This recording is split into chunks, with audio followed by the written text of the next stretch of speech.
We got some breaking news, champs, and one of the most highly anticipated fights of this year is not gonna happen this year. It's gonna happen next year, and that is Errol the True Spence Jr. versus the Towering Inferno Sebastian Fundora. Now this fight was supposed to happen around December this year, but it's not gonna happen. It's gonna happen on January 24th, 2025, and it's gonna be taking place at the Cowboy Stadium in Texas. As we all know, Errol Spence has been out of the ring for a very long time. I believe a year and a half, if I'm not mistaken, and he took a beating against Terrence Bud Crawford, one of the pound for pound kings, and that fight was one-sided. I know Errol Spence said that that fight was gonna be a one-sided A-whooping, but it was on his behalf, and I was devastated when that fight took place because I was actually going for Errol Spence. I'm an Errol Spence fan, and I actually betted the most amount of money that I ever betted before on that fight. And when Errol Spence said that he was not living a boxer's lifestyle, I kind of like dissed him a little bit because I betted so much money and I lost it because he took the fight while being injured or weight drained. And as we all know, Errol Spence does not like to take tune-up fights. And not just that, he was in 2 bad car accidents. So I'm pretty sure that has something to do with maybe the way he performed against Terrence Crawford. But who knows? I mean, Errol Spence has not moved to 154 in a very long time. He's always been fighting at 147. So maybe it was the weight issue. You get a little older, it's kind of hard to make that lower weight anymore. And I personally believe it's a very bad idea not to have any tune-ups, because that's what gives you to be a well-oiled machine. You're going all out, and if you have a layoff and not even the same trainer that you've been working on for so long, then I believe you're gonna run into some issues with Sebastian Fundora. And he is also a southpaw that's way taller than anybody at 154.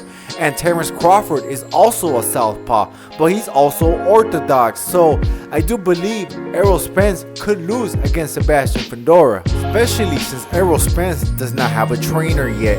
And if he does get a new trainer, I always believe it takes a boxer a certain amount of time to get acclimated on the new ways of another trainer, because every single trainer is different, just like every boxer is different. So I do believe he needs to get a special trainer that's gonna teach him how to fight against southpaws. And if he doesn't do that, I believe the southpaws are Errol Spence's kryptonite. And even at the 154-pound division, if Errol Spence does not fight Sebastian Fundora, he is not safe. There is so much talent at the 154-pound division at the moment. I think that is the most lit division right now at this moment. They got Sebastian Fundora, we got Errol Spence, we got Terrence Crawford, Tim Tszyu, Charlo, so many other fighters. I think like 4 or 5 more. I can't think of them on the top of my head, but there's a lot of talent at the 154-pound division. The top 10 guy could be the top one guy, right? I personally believe Boots should move up to 154 because there's no more talent at 147. 154 is where all the action is at, but he wants to be undisputed, and I believe he can accomplish that at 147 because there's not really sharks in there at the moment. But at 154, I think Jerron Boots Ennis loses to some of these guys. But I think everybody can take an L from any fighter at 154. But I personally believe Terrence Crawford pretty much beats them all. But I know some of them will have a 13-15 scorecard like he did against Madrimov, because that was a tough fight for Terrence Crawford. Oh, and I forgot about Madrimov.